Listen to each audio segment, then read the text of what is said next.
오늘은 어버이 주일로 섬기는 날입니다. 어버이 주일이면 어버이에 대한 설교를 해야 마땅하지만 오늘은 어버이에 대한 사랑에 초점을 맞추기보다는 가정에 초점을 맞추어서 말씀을 나누려고 합니다. 이렇게 하는 이유는 저와 여러분 모두가 어떤 분들은 자녀가 되기도 하고 또 어떤 분들은 부모가 되기도 하고 또 어떤 분들은 부모와 자녀의 입장으로 있기 때문에 그렇습니다. 저는 설교를 준비하면서 얼마 전에 일어났던 가슴 아픈 뉴스의 기사를 접했습니다. 광주에서 일어난 사건이었는데 의붓 아버지가 의붓 딸을 살해하고 유기한 겁니다. 그런데 그 사건 속에서 딸의 친엄마가 그 의붓 아버지와 함께 그 딸의 살인과 유기에 동참했다는 뉴스를 들었습니다. 그 이유는 딸이 의붓 아버지가 성범죄를 저지른 것을 신고했더니 그것에 대한 보복으로 딸을 살인하고 광주로 데리고 가서 버린 겁니다. 그리고 그 엄마는 처음에는 아니라고 했지만 계속 신문을 하니까 남편에게 해코지 당할 것이 두려워서 말릴 수가 없어서 그 일에 가담했다고 고백했다고 합니다. 여기서 끝나지 않습니다. 또 얼마 전에는 고등학교 학생이 학교를 무단으로 자주 결석하니까 어머니가 잔소리를 좀 했답니다. 그 어머니의 잔소리에 화가 나서 둔기로 어머니의 머리를 내리쳐서 죽였고 또 살인 혐의로 잡히게 되었습니다. 여러분, 이런 일은 가끔씩 가다 일어나는 일이 아니라 제가 한 통계를 보니까 우리나라에서만 1년에 1만 건 이상 이런 반인륜적인 일들이 일어난다고 합니다. 여러분들은 이 뉴스를 보고 어떻게 생각하십니까? 분명히 의붓 딸을 죽인 의붓 아버지와 친엄마가 잘못된 거 맞습니다. 또 어머니를 죽인 자식이 잘못한 거 맞습니다. 그러나 우리가 함께 이 시간 생각해 보고 싶은 것은 이러한 괴물들이 왜 나타났느냐 하는 겁니다. 저는 목사로서 이런 사건들을 보면서 이 땅에 많은 사람들이 부모로서 또 자녀로서 살아갈 때에 특별히 우리 그리스도인들이 성경적으로 자녀를 양육하고 부모를 대하는 모습들이 있었다면 과연 이와 같은 일들이 일어났을까 생각을 해보게 된 것입니다. 여러분들은 어떠십니까? 어떤 분들은 이런 뉴스 기사를 대하면서 우리나라의 기강이 해이져서 그러니까 자녀들 너무로 떠받들어서 그렇게 된 거니까 부모들이 권위를 갖고 더 무섭게 자녀들을 키워야 된다고 하시는 분들도 있을 겁니다. 또 어떤 분들은 아니다. 부모가 잘못했다. 부모가 더 자녀들을 존중하고 자녀들을 높이고 키워야 된다라고 하시는 분들도 있을 겁니다. 그런데 이 두 가지 다 성경적인 방법이 아닙니다. 성경은 결탄코 자녀를 방임으로 키우라고 얘기하지도 않고 또 권위주의적으로 자녀를 대하라고 하지도 않습니다. 이에 저는 오늘 설교를 통해서 정말로 하나님이 원하시는 가정은 어떤 모습일까? 부모는 자녀를 어떻게 양육해야 하며 또 자녀는 부모를 어떻게 섬겨야 하는지 오늘 본문인 에베소서 6장 1절에서 4절까지 말씀을 가지고 함께 살펴보려고 합니다. 여러분, 먼저 우리가 이 말씀을 이해하기 위해서는 이 말씀이 어떤 배경하에서 쓰여져 있는지를 알아야 합니다.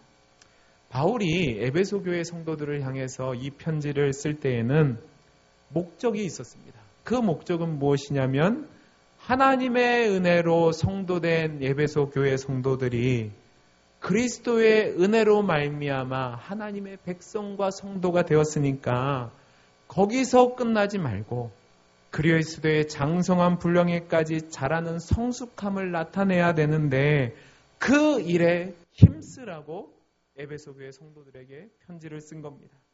특별히 에베소서 5장 21절에서 6장 9절까지의 말씀은 그리스도인으로 이 땅을 살아갈 때에 중요한 인간관계에서 어떠한 이해를 가지고 살아가야 하는지에 대해서 설명을 하고 있습니다.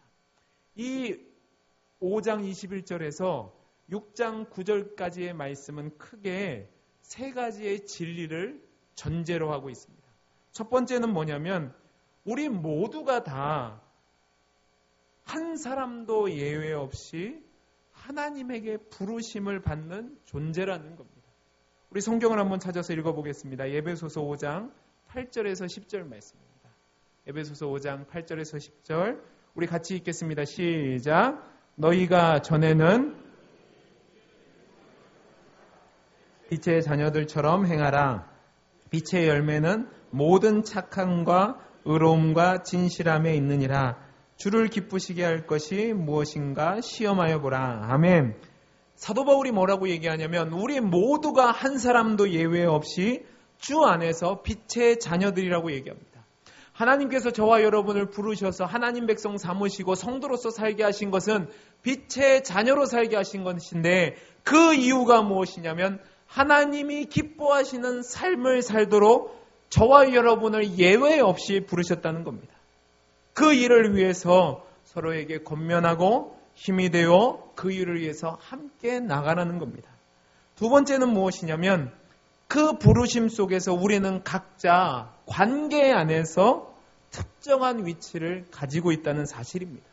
우리 20절, 21절 말씀을 같이 한번 읽어보겠습니다. 20절, 21절입니다. 시작. 범사에 우리 주 예수 그리스도의 이름으로 항상 아버지께 감사하며 그리스도를 경외함으로 피차 복종하라. 자 보세요. 그리스도를 경외함으로 복종하는데 어떻게 복종하라고 얘기하죠? 읽으셨잖아요. 어떻게 복종하라고요? 피차입니다. 피차 복종하면서 살아가라는 것은 그냥 한쪽에서 하는 것이나 양쪽 관계에서 하는 겁니다.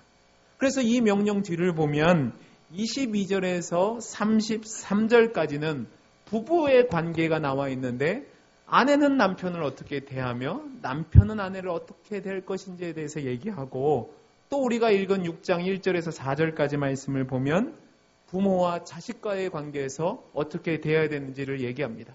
그리고 우리가 읽었던 그 다음에 5절에서 9절까지 말씀을 보면 주인과 종의 관계에서 어떻게 대할 것인지 이야기하고 있습니다. 즉 이 말씀은 하나님의 백성으로서 남편이 되었든지 아내가 되었든지 부모가 되었든지 자식이 되었든지 종이 되었든지 주인이 되었든지 서로 관계를 맺으면서 살아갈 때에 피차 주님께서 부르신 그 말씀에 복종하며 살아가야 한다는 겁니다. 이 말이 중요한 것은 어느 누구 한쪽에만 책임이 있는 것이 아니라 또한 그 상대방만이 그 책임을 완수해야 된다고 강요할 것이 아니라 우리 모두가 다 그 관계 속에서 하나님 말씀에 복종하는 존재라는 겁니다. 그리고 마지막 세 번째로 이 모든 일을 감당할 때에 우리 모두가 한 직분이 아니라 여러 가지 직분을 가지고 있고 그 직분은 때와 상황에 따라 바뀔 수 있다는 겁니다. 따라서 이 직분을 감당할 때에는 내 마음대로가 아니라 우리가 읽었던 것처럼 복종함으로 나타내야 된다는 겁니다. 이러한 진리 위에서 우리가 오늘 말씀을 대하면 이해가 훨씬 더 쉽게 될 것입니다. 그리고 이 진리 위에서 우리가 이 말씀들을 지킬 때에 하나님이 기뻐하시는 성도의 자리에서 살아갈 수 있게 되는 겁니다. 그러면 오늘 말씀을 통해서 우리가 어떻게 살아가야 되는지 우리 말씀을 통해서 알아보려고 합니다. 우리 1절 말씀과 4절 말씀을 같이 읽겠습니다. 1절 말씀과 4절 말씀입니다. 시작. 자녀들아 너희 부모를 주 안에서 순종하라. 이것이 옳으니라. 또 아비들아 너희 자녀를 노엽게 하지 말고 오직 주의 교함과 훈계로 양육하라. 아멘. 여러분 이 말씀은 자녀와 부모가 마땅히 행해야 될 책임을 얘기하고 있는데 여기서 우리가 주의해야 될 것은 주어가 무엇이냐 하는 겁니다. 이 두 구절에서 주어는 자녀도 아니고 부모도 아니고 주입니다. 우리 모두 주 안에서 자녀로서 또한 부모로서 부르심을 받은 겁니다. 자녀로서 부모에게 순종하는 것, 또 부모가 자신의 자녀들을 양육하고 훈계하던 모든 것이 주님 앞에서 행하는 것이라는 사실입니다. 따라서 저와 여러분은 주의 종으로서 부모의 입장에서 자녀의 입장에서 상대방을 대할 때에 내가 주인이 아니고 주님이 주인이신데 그 명령을 주셨으니까 주님을 섬기듯이 상대방을 겸손하고 인내하고 너그럽고 온유하게 대해야 된다는 사실입니다. 왜냐하면 주님이 나를 부르셔서 그 직분을 우리에게 주셨기 때문에 그렇습니다. 우리는 따라서 부모가 자녀를 대할 때에 또 자녀가 부모를 대할 때에 상호 존중하는 자세를 가져야만 합니다. 왜냐하면 하나님께서 저와 여러분의 그 직분을 주신 것은 그냥 주신 것이 아니기 때문에 그렇습니다. 에베소서 1장부터 쭉 살펴보시면 저와 여러분이 본질상 진노의 자녀였습니다. 그런데 하나님께서 저와 여러분을 구속하시기로 창세전에 택하셨고 그리스도 예수 안에서 저와 여러분을 대속하셨고 저와 여러분을 자녀 삼으셔서 그 하나님의 은혜와 사랑을 입은 자로 살아가게 하셨습니다. 그리고 그 살아가게 하시는 가운데 여러분이 부모가 되었던 자녀가 되었던 여러분이 살아가는 그 삶의 현장은 내가 살아가는 것이 아니라 머리 대신 그리스도를 따라서 여러분이 주를 섬기는 지체로서 살아간다는 사실입니다.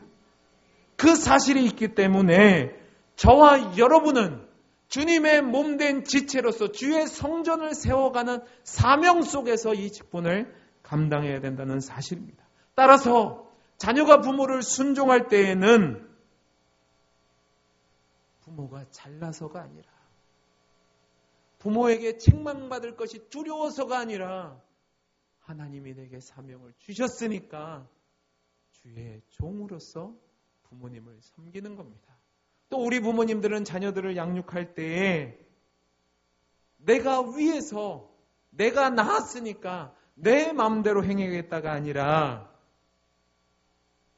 주의 종으로서 내 자녀를 존중함으로 마음을 열고 대화하고 이해하고 격려하고 친밀한 관계 속에서 자녀들을 양육해야만 합니다. 그리고 내가 만약에 그 친밀한 관계를 깨트렸다면 하나님 앞에서 회개해야 된다는 사실입니다. 쉽지 않죠. 하지만 그렇게 해야 합니다.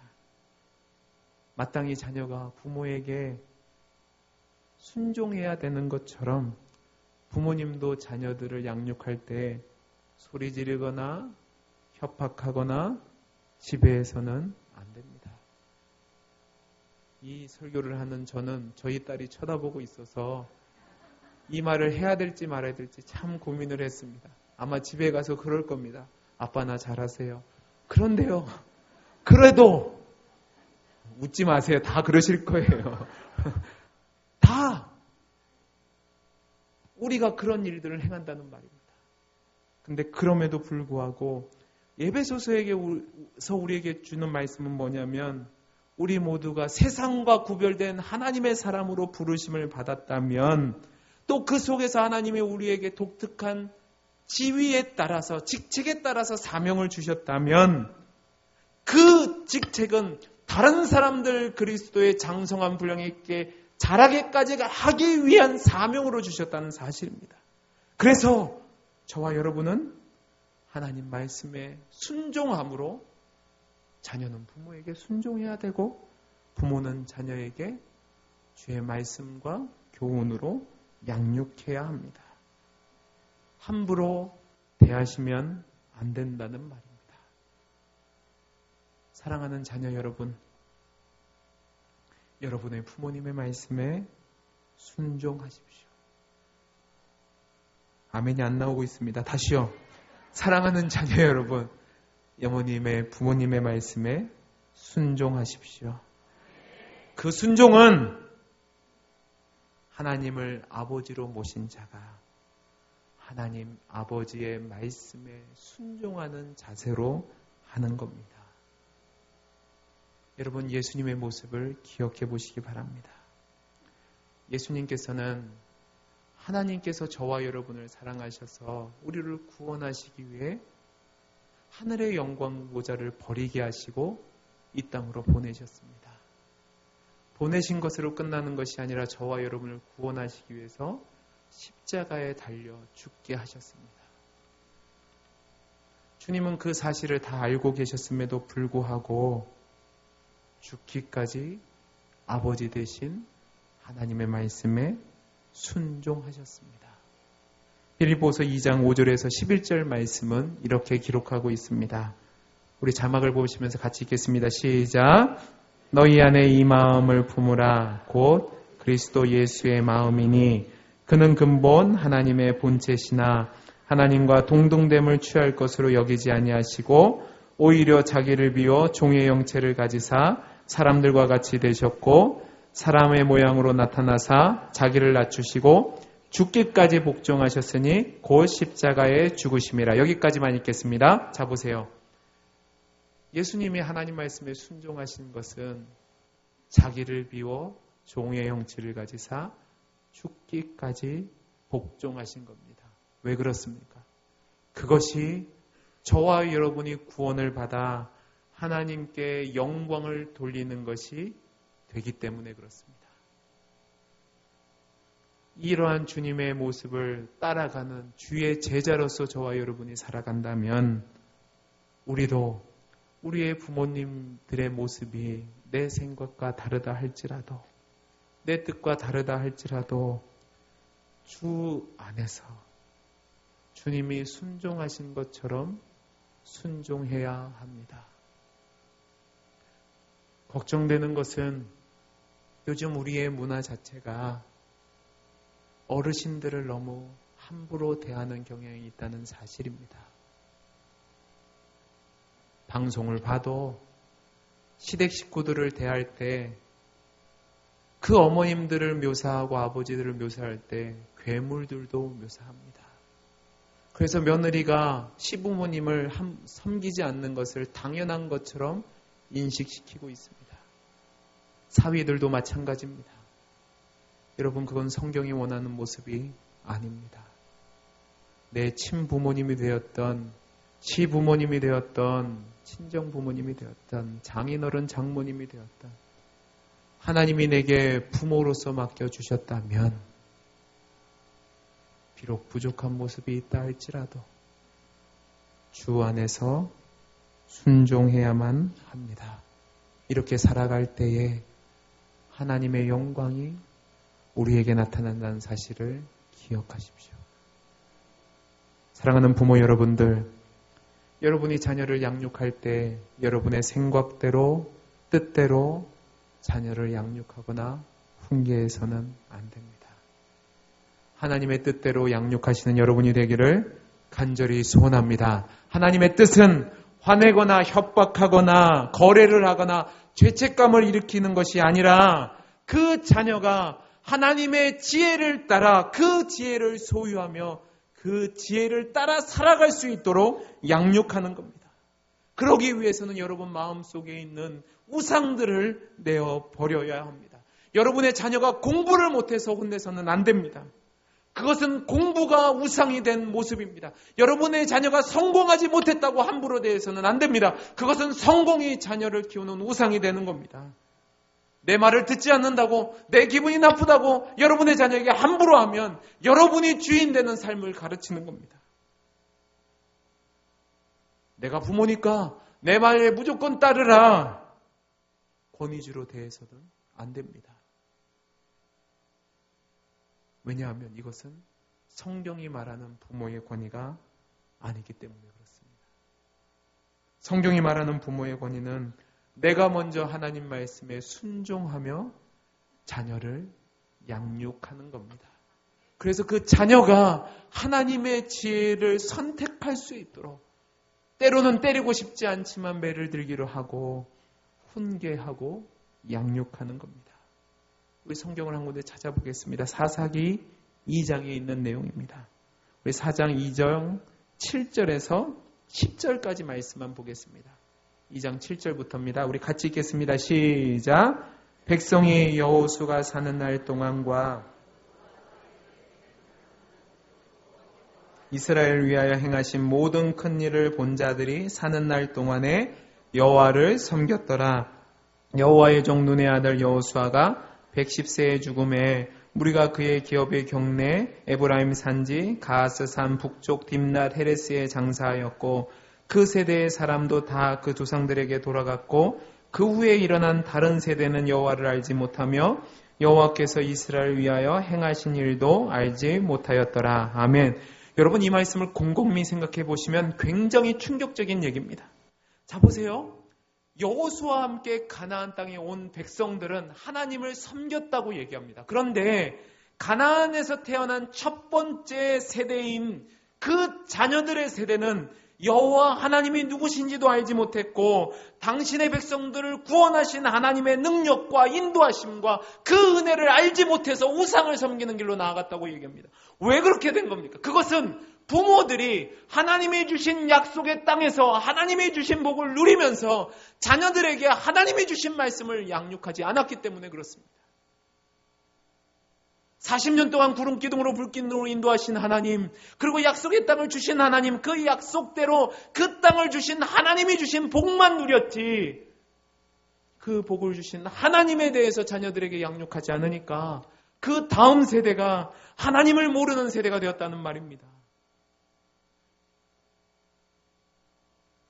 사랑하는 성도 여러분, 여러분이 지금 누리시는 그 복이 여러분의 부모 세대들이 주신 그 은혜 때문에 누리고 있다면 여러분은 그 복을 누리는 데서 그치는 것이 아니라 여러분에게 주신 그 복을 자녀들에게 전수해야죠. 그러면 어떻게 해야 됩니까? 여러분의 삶 속에서 하나님의 말씀을 그 자녀들이 기억할 수 있도록 가르쳐야죠. 신명기 6장은 이렇게 되어 있습니다. 이스라엘에 들으라.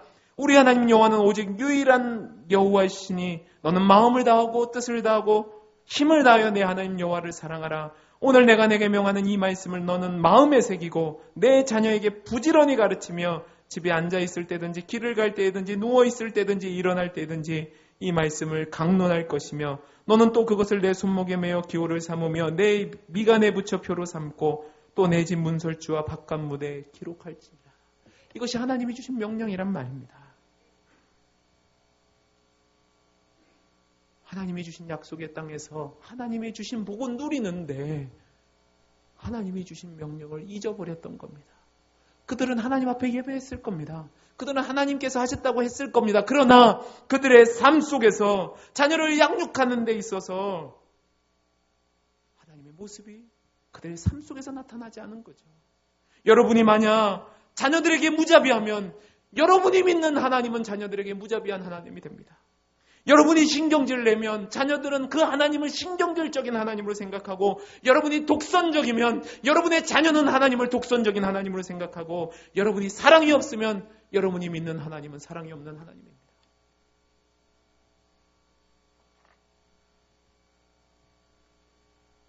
여러분의 하나님이 자녀들을 여러분에게 맡겨주셨다면 여러분의 삶의 모습에서 하나님의 말씀대로 살아가는 모습이 나타나야 된다는 말입니다. 우리 하나님이 어떤 하나님이십니까? 시편 103편을 보면 우리 하나님이 어떤 하나님이신지에 대해서 기록하고 있습니다. 8절부터 제가 읽겠습니다. 여호와는 긍휼이 많으시고 은혜로우시며 노하기를 더디하시고 인자하심이 풍부하시도다. 자주 경책하지 아니하시며 노를 영원히 품지 아니하시는도다. 우리의 죄를 따라 우리를 처벌하지 아니하시며 우리의 죄악을 따라 우리에게 그대로 갚지는 아니하셨으니 이는 하늘이 땅에서 높음같이 그를 경유하는 자에게 그의 인자하심이 크심이로다. 동이 서에서 먼 것 같이 우리의 죄가를 우리에게서 멀리 옮기셨으며 아버지가 자식을 긍휼히 여김같이 여호와는 자기를 경외하는 자를 긍휼히 여기시나니 이는 그가 우리의 체질을 아시며 우리가 단지 먼지뿐임을 기억하심이로다. 아멘. 이 말씀에 나타난 우리 하나님은 친절함과 관용과 지혜와 자비와 사랑이 충만하신 하나님이십니다. 여러분이 그 하나님을 모시고 그 하나님의 백성으로 살아간다면 여러분의 자녀들에게 이 하나님을 가르쳐 주셔야 합니다. 잊지 마십시오. 주 안에서 자녀는 부모에게 순종해야 되고 부모는 자녀를 주의 교훈과 훈계로 양육해야 합니다. 여러분, 이 일을 주셨다면 저와 여러분이 어떻게 그 사명을 감당해야 될까? 오늘 말씀은 저와 여러분이 종이라고 얘기합니다. 뭐라고 얘기한다고요? 종이라고 얘기합니다. 근데 그 종이 누구의 종이냐면 주의 종입니다.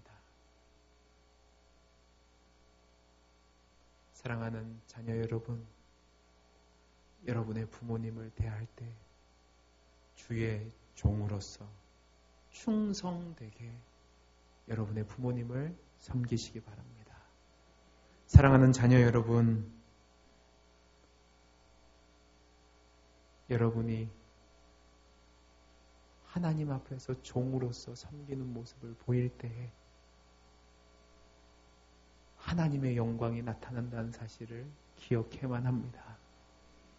사랑하는 부모 여러분들, 여러분의 자녀를 주 안에서 주의 종으로서 주의 교훈과 훈계로 양육하십시오.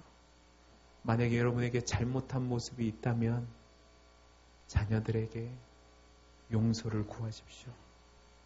왜냐하면 여러분의 자녀 앞에서 여러분이 하나님의 백성으로 사는 모습을 보일 때 그 자녀는 여러분을 통해서 하나님을 만나기 때문에 그렇습니다.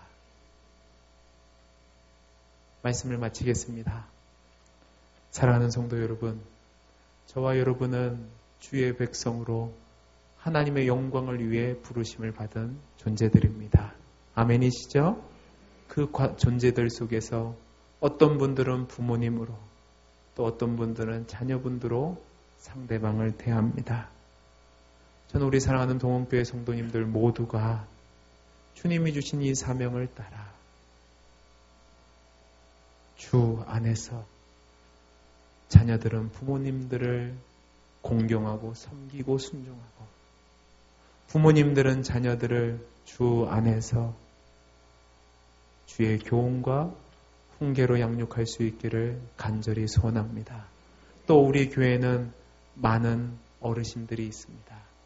우리가 주 안에서 한 가족이 되었다면 여러분 세대는 우리 어르신 세대들을 주 안에서 공경해야 합니다. 뒷방 늙은이가 아닙니다. 우리 어르신들의 수고와 헌신 때문에 우리가 있다는 사실을 기억하십시오.